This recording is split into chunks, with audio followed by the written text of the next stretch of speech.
Hi friends, അസ്സലാമു അലൈക്കും. എല്ലാവർക്കും ഐഷ വേൾഡിൻ്റെ പുതിയൊരു വീഡിയോയിലേക്ക് സ്വാഗതം.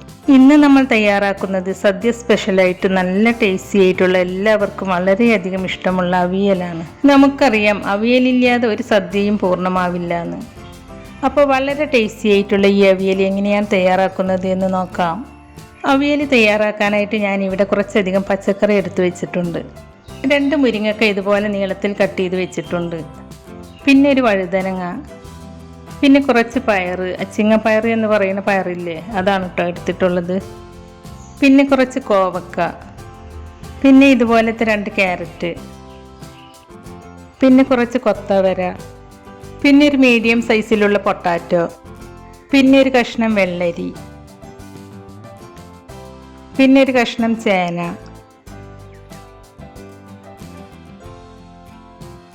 പിന്നെ കുറച്ച് ബീൻസും ഒരു നേന്ത്രക്കായയും എടുത്തു വെച്ചിട്ടുണ്ട്. ഇനി നമുക്ക് ഈ കഷ്ണങ്ങളൊക്കെ കട്ട് ചെയ്തെടുക്കാം. അവിയലിനുള്ള വെജിറ്റബിൾസ് എല്ലാം നീളത്തിൽ വേണം കട്ട് ചെയ്തെടുക്കാൻ. അപ്പോൾ ഞാനിവിടെ പയർ ഈ ഒരു വലിപ്പത്തിലാണ് കട്ട് ചെയ്തെടുക്കുന്നത്. കഷ്ണങ്ങളൊക്കെ കഴിയുന്നതും ഒരേ വലിപ്പത്തിൽ തന്നെ കട്ട് ചെയ്തെടുക്കാനായിട്ട് ശ്രദ്ധിക്കുക കേട്ടോ. അങ്ങനെയാവുമ്പോൾ കഷ്ണങ്ങളൊക്കെ ഒരേപോലെ വെന്ത് കിട്ടും. അപ്പോൾ ഞാനിവിടെ ഈ പയർ കട്ട് ചെയ്തതിന് ശേഷം ഒരു പാത്രത്തിലേക്ക് എടുത്ത് മാറ്റിയാണ്. അടുത്തതായിട്ട് കട്ട് ചെയ്തെടുക്കുന്നത് കൊത്തവരയാണ്. കൊത്തവരക്ക് ചെറിയൊരു കയ്പുള്ളത് കാരണം ഒരുപാടൊന്നും ചേർത്ത് കൊടുക്കരുത് കേട്ടോ. ഒരു ചെറിയൊരു അളവിലൊക്കെ ചേർത്ത് കൊടുത്താൽ മതി. അപ്പോൾ ഞാൻ ഈ ഒരു അളവിലാണ് കേട്ടോ കൊത്തവര ഇതിലേക്ക് എടുത്തിട്ടുള്ളത്. ഇനി കുറച്ച് ബീൻസാണ് കട്ട് ചെയ്തെടുക്കുന്നത്. അവിയലുണ്ടാക്കുമ്പോൾ അധികം കുഴഞ്ഞു പോകാത്ത നിങ്ങൾക്ക് ഇഷ്ടമുള്ള ഏത് വെജിറ്റബിൾസ് വേണമെങ്കിലും ചേർത്ത് കൊടുക്കുക കേട്ടോ. ഇനി ഞാൻ കട്ട് ചെയ്തെടുക്കുന്നത് കോവക്കയാണ്. ഈ കോവക്ക നമ്മുടെ വീട്ടിൽ തന്നെ ഉണ്ടായതാണ് കേട്ടോ. കോവക്കയും ഇതുപോലെ നീളത്തിൽ തന്നെയാണ് കേട്ടോ കട്ട് ചെയ്തെടുക്കുന്നത്. ഇനി ഒരു കഷ്ണം വെള്ളരിയാണ് എടുത്തിട്ടുള്ളത്. അതും ഇതുപോലെ നീളത്തിൽ കട്ട് ചെയ്തെടുക്കുക. പിന്നെ ഒരു മീഡിയം സൈസിലുള്ള പൊട്ടാറ്റയും നീളത്തിൽ കട്ട് ചെയ്തെടുക്കുന്നുണ്ട്. ഇനി ഇതിലേക്ക് നിങ്ങൾക്ക് ഇഷ്ടമുള്ള വെജിറ്റബിൾസ് കുറച്ച് കൂടുതൽ ചേർത്ത് കൊടുത്താലും കുഴപ്പമൊന്നുമില്ല കേട്ടോ. എല്ലാ വെജിറ്റബിൾസും ഞാൻ നന്നായി കഴുകി വൃത്തിയാക്കിയതിന് ശേഷമാണ് കേട്ടോ കട്ട് ചെയ്തെടുത്തിട്ടുള്ളത്. എന്നാലും പച്ചക്കായ്ക്ക് കറ ഉള്ളതുകൊണ്ട് ഞാൻ ഈ കായ കട്ട് ചെയ്തതിന് ശേഷം ഒന്നുകൂടി കഴുകിയെടുക്കുന്നുണ്ട്.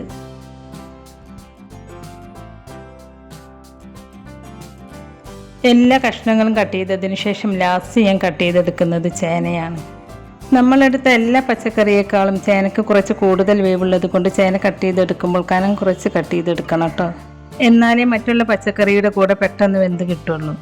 ചേന കട്ട് ചെയ്തെടുക്കുമ്പോൾ അധിക പേർക്കും ചൊറിച്ചിലുണ്ടാവാറുണ്ട്. അപ്പോൾ എല്ലാ പച്ചക്കറികളും കട്ട് ചെയ്തതിന് ശേഷം ചേന കട്ട് ചെയ്തെടുത്താൽ മതി കേട്ടോ.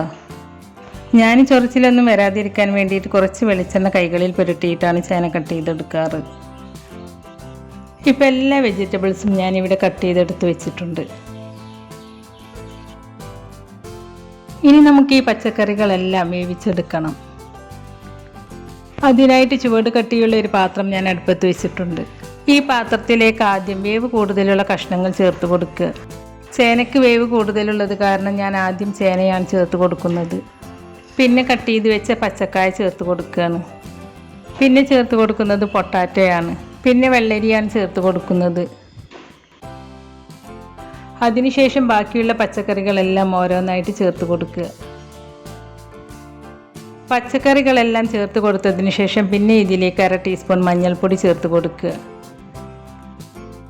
പിന്നെ ഈ പച്ചക്കറിയിലേക്ക് ആവശ്യമായ ഉപ്പ് ചേർത്ത് കൊടുക്കുന്നുണ്ട്. അതിനുശേഷം ഈ പച്ചക്കറിയിലേക്ക് ഈ ഒരു കപ്പിന് 1 കപ്പ് വെള്ളം ചേർത്ത് കൊടുത്ത് നന്നായിട്ടൊന്ന് മിക്സ് ചെയ്തെടുക്കുന്നുണ്ട്. ചേന മുകളിൽ വരാത്ത രീതിയിൽ വേണം കേട്ടോ മിക്സ് ചെയ്തെടുക്കാൻ. മുരിങ്ങക്കായ്ക്ക് വേവ് കുറവായതുകൊണ്ട് ഞാൻ ഇതിലേക്ക് ലാസ്റ്റാണ് മുരിങ്ങക്കായ ചേർത്ത് കൊടുക്കുന്നത്. മുരിങ്ങക്കായ ചേർത്ത് കൊടുത്തതിന് ശേഷം അടച്ച് വെച്ചിട്ട് മീഡിയം ഫ്ലെയിമിൽ വെച്ചിട്ട് ഈ കഷ്ണങ്ങളൊന്നും മുടഞ്ഞു പോവാത്ത രീതിയിൽ നന്നായിട്ടൊന്ന് കുക്ക് ചെയ്തെടുക്കുക. അപ്പോൾ ഈ കഷ്ണങ്ങളൊക്കെ വെന്ത് വരുമ്പോഴേക്കും നമുക്കിതിലേക്ക് വേണ്ട ഒരു അരപ്പ് റെഡിയാക്കി എടുക്കാം. അതിനായിട്ട് ഒരു അരമുറി തേങ്ങ അതിൻ്റെ ബ്രൗൺ കളറൊന്നും പെടാതെ ഞാൻ ഇതുപോലെ കട്ട് ചെയ്തെടുത്തിട്ടുണ്ട്. ഇനി ഈ തേങ്ങ ചെറുതായിട്ടൊന്ന് ചതച്ചെടുക്കണം. അതിനായിട്ട് ഞാൻ ഇതൊരു മിക്സിയുടെ ജാറിലേക്ക് ഇട്ട് കൊടുക്കുന്നുണ്ട്. അതിൻ്റെ കൂടെ ഇതിലേക്ക് എരിവിനാവശ്യമായ കുറച്ച് ചീനമുളകാണ് ഞാൻ ചേർത്ത് കൊടുക്കുന്നത്. പച്ചമുളക് ചേർത്ത് കൊടുക്കുന്നതിനേക്കാളും കൂടുതൽ ടേസ്റ്റ് ചീനമുളക് ചേർത്ത് കൊടുക്കുമ്പോഴാണ്. ചീനമുളകിൻ്റെ ആ ഫ്ലേവർ ഉണ്ടല്ലോ, അതാണ് ഈ അവിയലിന് കൂടുതൽ ടേസ്റ്റ് തരുന്നത്. പിന്നെ ഇതുപോലത്തെ 2 വെളുത്തുള്ളി ചേർത്ത് കൊടുക്കുന്നുണ്ട്. പിന്നെ 1/2 ടീസ്പൂൺ ജീരകവും കുറച്ച് കറിവേപ്പിലയും ചേർത്ത് കൊടുക്കുന്നുണ്ട്. പിന്നെ ഞാൻ ഈ തേങ്ങ ചതച്ചെടുക്കുമ്പോൾ ഒരു 4 കുഞ്ഞുള്ളിയും കൂടി ചേർത്ത് കൊടുത്തിട്ടുണ്ടായിരുന്നു. വീഡിയോയിൽ അത് മിസ്സായി പോയതാണ്. അപ്പോൾ നിങ്ങൾ തേങ്ങ ചതച്ചെടുക്കുമ്പോൾ കുഞ്ഞുള്ളി ചേർത്ത് കൊടുക്കാൻ മറക്കരുത് കേട്ടോ. തേങ്ങ ചതച്ചെടുക്കുമ്പോൾ വല്ലാതെ അങ്ങോട്ട് അരഞ്ഞു പോകരുത് കേട്ടോ. ചെറുതായിട്ടൊന്ന് ഒതുക്കിയെടുത്താൽ മതി. അമ്മിയിൽ വെച്ച് ചതച്ചെടുക്കാൻ പറ്റുകയാണെങ്കിൽ അതാണ് ഏറ്റവും നല്ലത്. അപ്പോൾ ഞാൻ ഈ തേങ്ങ ചെറുതായിട്ടൊന്ന് ചതച്ചെടുത്തിട്ടുണ്ട്. ഇനി ഞാൻ ഇതൊരു സൈഡിലേക്ക് മാറ്റി വെക്കുകയാണ്. ഇപ്പോൾ ഈ വെജിറ്റബിൾസൊക്കെ പകുതി കുക്കായി വന്നിട്ടുണ്ട്. ഇനി ഈ കഷ്ണങ്ങളൊന്നും ഉടഞ്ഞു പോവാത്ത രീതിയിൽ നന്നായിട്ടൊന്ന് മിക്സ് ചെയ്തെടുക്കുക. അതിനുശേഷം വീണ്ടും അടച്ച് വെച്ച് കുക്ക് ചെയ്തെടുക്കുക. എന്നിട്ടൊരു 2-3 മിനിറ്റ് കഴിഞ്ഞാൽ വീണ്ടും തുറന്ന് നോക്കി മിക്സ് ചെയ്തെടുക്കുക. മിക്സ് ചെയ്തെടുക്കുമ്പോൾ കഷ്ണങ്ങളൊന്നും ഉടഞ്ഞു പോകാതെ പ്രത്യേകം ശ്രദ്ധിക്കണം കേട്ടോ. കഷ്ണങ്ങൾ വെന്തോന്ന് അറിയാൻ വേണ്ടിയിട്ട് ഏറ്റവും കൂടുതൽ വേവുള്ള ചേന എടുത്തിട്ട് അത് വെന്തിക്കണോ എന്നൊന്ന് ചെക്ക് ചെയ്ത് നോക്കുക. ചേന വെന്തിട്ടുണ്ടെങ്കിൽ ബാക്കി എല്ലാ കഷ്ണങ്ങളും വെന്തിട്ടുണ്ടാവും. അപ്പോൾ നമുക്കിവിടെ ഈ കഷ്ണങ്ങളൊക്കെ പാകത്തിന് വെന്ത് കിട്ടിയിട്ടുണ്ട്. ഇനി ഞാൻ ഇതിലേക്ക് അധികം പുളിയില്ലാത്ത തൈരാണ് ചേർത്ത് കൊടുക്കുന്നത്.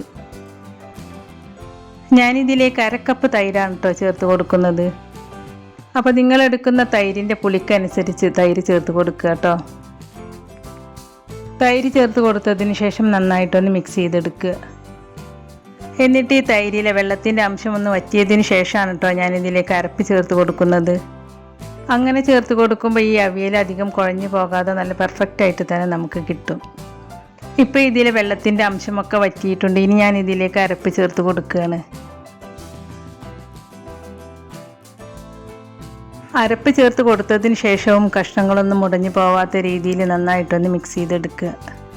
അതിനുശേഷം ഈ അരപ്പൊന്ന് വെന്ത് കിട്ടാൻ 1 മിനിറ്റ് ഒന്ന് അടച്ച് വെക്കുന്നുണ്ട്.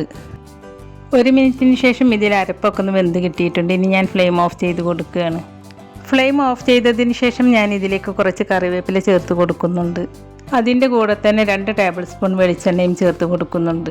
അവിയലിന് ഏറ്റവും കൂടുതൽ സ്വാദ് കൂട്ടുന്നത് കറിവേപ്പിലയും വെളിച്ചെണ്ണയും ചേർത്ത് കൊടുക്കുമ്പോഴാണ്.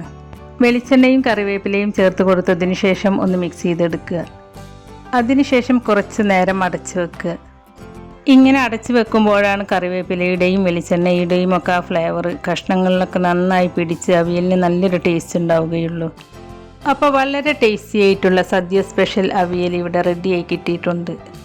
ഇതിൽ കാന്താരിമുളക് ചേർത്ത് കൊടുത്തത് കാരണം ഈ അവിയലിന് ഒരു പ്രത്യേക ടേസ്റ്റാണ്. അപ്പോൾ നിങ്ങൾ ഇതുപോലെ അവിയൽ ഉണ്ടാക്കി നോക്കിയിട്ടില്ലെങ്കിൽ തീർച്ചയായിട്ടും ഈ ഓണത്തിന് നിങ്ങളെല്ലാവരും ഇതുപോലെ ഒന്ന് ഉണ്ടാക്കി നോക്കണം. എന്നിട്ട് അതിൻ്റെ അഭിപ്രായം നമ്മുടെ കമൻറ്റ് ബോക്സിൽ എഴുതി അറിയിക്കാനും മറക്കരുത്. നമ്മുടെ ഇന്നത്തെ ഈ റെസിപ്പി നിങ്ങൾക്ക് ഇഷ്ടമായിട്ടുണ്ടെങ്കിൽ ലൈക്ക് ചെയ്യാനും നിങ്ങളുടെ ഫ്രണ്ട്സിനും ഫാമിലിയിലേക്കൊക്കെ ഒന്ന് ഷെയർ ചെയ്ത് കൊടുക്കാനും അതുപോലെ ചാനൽ സബ്സ്ക്രൈബ് ചെയ്യാതെ ആരെങ്കിലും കാണുന്നവരുണ്ടെങ്കിൽ ഒന്ന് സബ്സ്ക്രൈബ് ചെയ്ത് സപ്പോർട്ട് ചെയ്യുകയും ചെയ്യണേ. സബ്സ്ക്രൈബ് ചെയ്യുമ്പോൾ നോട്ടിഫിക്കേഷൻ ബെല്ല് കൂടി ഓണാക്കി വെക്കുകയാണെങ്കിൽ ഞാൻ പുതിയ റെസിപ്പീസ് അപ്ലോഡ് ചെയ്യുമ്പോൾ അതിൻ്റെ നോട്ടിഫിക്കേഷൻ നിങ്ങൾക്ക് കിട്ടുന്നതാണ്. അപ്പോൾ ഇൻഷാ അല്ലാഹ് പുതിയ റെസിപ്പീസുമായി ഞാൻ വീണ്ടും വരാം. താങ്ക്